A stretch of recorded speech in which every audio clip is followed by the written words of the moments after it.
Hey, we have a guest reader today. My mom is going to do a little bit of reading and she's going to continue right on where I left off. So follow along. One more thing. My finger painting has sold for $40 with frame. Mike is happy. He brings me a huge pile of paper and big buckets of paint. Get to work, he says. I paint for Mike during the day and for Ruby at night. I nap when I can. But my nighttime pictures isn't quite right. It's big, that's for sure. When I place all the pieces on the floor of my cage side by side, the cement is almost completely covered. But something is still missing. Bob says I'm crazy. There's Ruby, he says, pointing with his nose. There's a zoo. There are other elephants. What's wrong with it?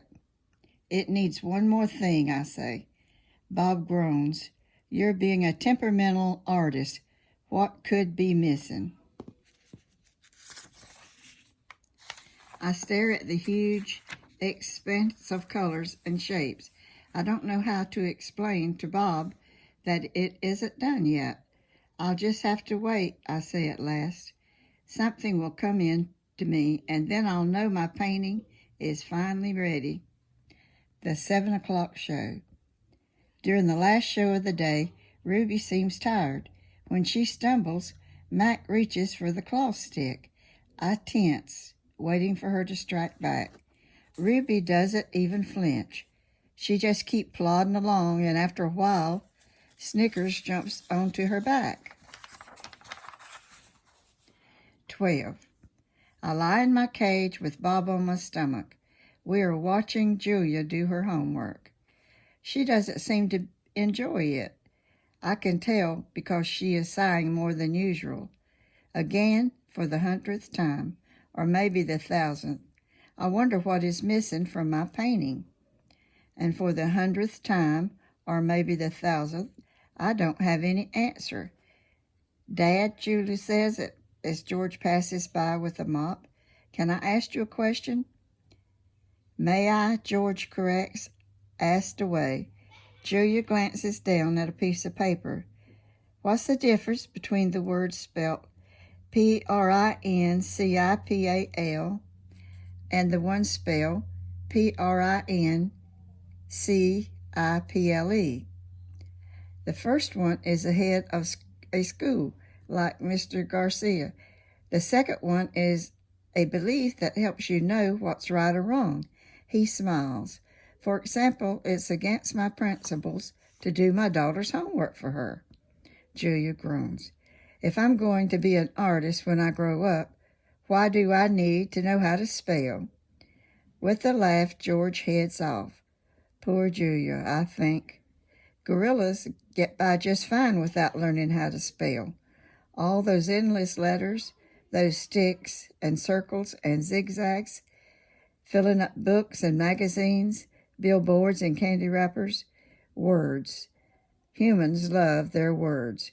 I leap up. Bob goes flying straight into my pool.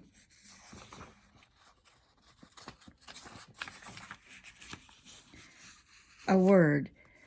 You know how I feel about wet feet, Bob yells. He scrambles out of the water, shaking each foot in dismay. I look out my window at the billboard. I can still hear Mike's voice in my head.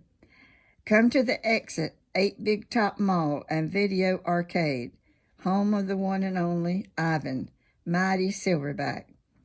I count to 12, and then I count again, just to be sure. I lay out 16 pieces of poster board, 4 down, 4 across, a perfect square.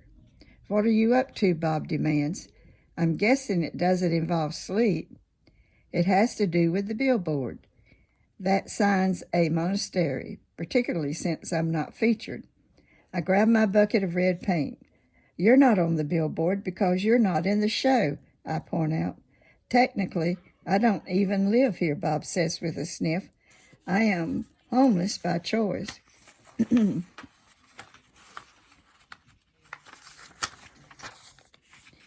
I know, I'm just saying. I studied the billboard.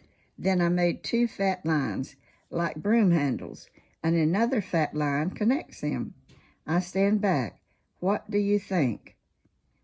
What is it? No, wait, let me guess. A ladder. Not a ladder, I say. A letter. At least I think that's what they've called. I have to make 3 more. Bob calls up next to not tag. Why? He asked, yawning. Because then I'll have a word. A very important word. I dip my fingers into the paint. What word? Bob asked. Home. Bob closes his eyes. That's not so important, he says quietly. Now we know he says that it's not so important because Bob doesn't have a home. So to him, home wouldn't be a very important place. And I'm wondering why he's spelling out home. Let's keep reading to find out.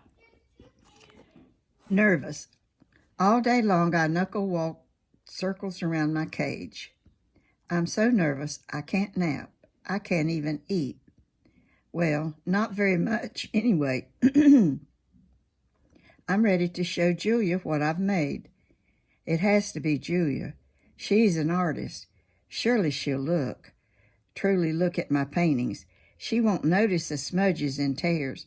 She won't care if the pieces don't quite fit together. She'll see past all of that. Surely Julia will see what I've imagined. I watch Ruby trudge sullenly through the 4 o'clock show, and I wonder, what will happen if I fail? What if I can't make Julia understand? But of course I know the answers. Nothing. Nothing will happen.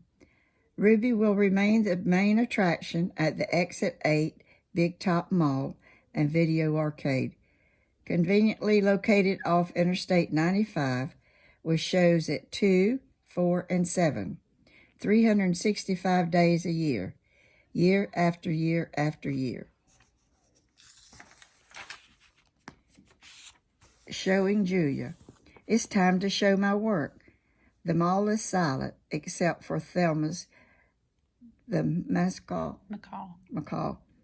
who is practicing a new phrase. Uh-oh. Julia is finishing her homework. George is sweeping outside. Mac has gone home for the night. I grab knot tag and carefully pull out the folded papers. So many paintings, page after page, piece after piece of my giant puzzle. I pound on my glass, and Julia glances over. Fingers trembling, I hold up one of my paintings. It's brown and green, a corner piece. Julia smiles. I display another picture, and then another, and another, and another, each one a tiny part of the whole. Julia looks confused. But what is it? She asked. She shrugs. It doesn't matter. It's pretty just as it is. Uh-oh, says Thelma. No, I think no. It does matter. So we're going to stop there. Our next section is called More Paintings. So thank you, Mama, for reading for us today.